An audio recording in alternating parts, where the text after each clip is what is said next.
মিসকে রে, কোথায় রে বাবা তুই? এদিকে আয় দেখি, তোর বিয়ে কনফার্ম। তাড়াতাড়ি বিয়ের জন্য তৈরি হ, আগামী কালই তোর বিয়ে রে।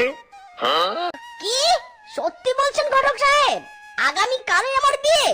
ইয়াহু, কি মজা! আমার বিয়ে হবে, বউ হবে, বাসর হবে, কত মজা হবে! যাই যাই, সবাইকে সুখবরটা দিয়ে আসি। মাইরি, আমার বিয়ে হবে রে! হুররে! মিসকে শিয়াল বিয়ের আনন্দে মেতে ওঠে।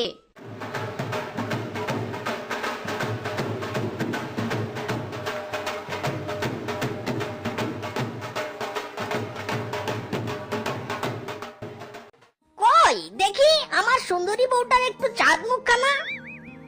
Wow, beautiful! আমার বুলুবুলু বউটা, এই নাও বউ, তোমার জন্য গোলাপ এনেছি। থ্যাংক ইউ মাই ডিয়ার স্বামী। বউ, আজ তো আমাদের বাসর রাত, জানো? বাসর রাত জীবনে একবারই আসে। ওলে আমার বউটালে, কি লজ্জা পাচ্ছিলে। যা দুষ্টু, এই নাও গো, দুধটা খেয়ে নাও। ওগো, চলো এবার আমরা ঘুমিয়ে পড়ি।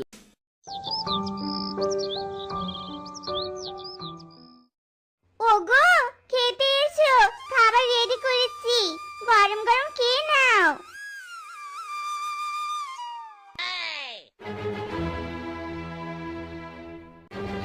জি, এসব কি রান্না করছো? না হয়েছে ঝাল, না হয়েছে নুন, কি যে রান্না করেছো না! বাপের বাড়িতে কি শুধু বসে বসে রূপচর্চা করছো নাকি?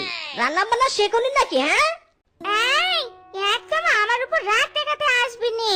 ঘটককে আগে থেকে বলা হয়েছে আমি রান্না পারিনি, তাই যেমন রাখবো তেমনই চুপচাপ গিলবে। আমার উপর রাগ দেখালে না, সোজা বাপের বাড়ি চলে যাবো। এই রে, না না বউ, অমন কথা বলো না গো। আমি তো একটু রাগ করেছি, আর কোনোদিন রাগ করব না। মাইরি, তুমি আমার অনেক সাধনার বউ, আমাকে ছেড়ে যেও না গো। আচ্ছা গো সোনা, যাবো নে, এবার কাজে যাও।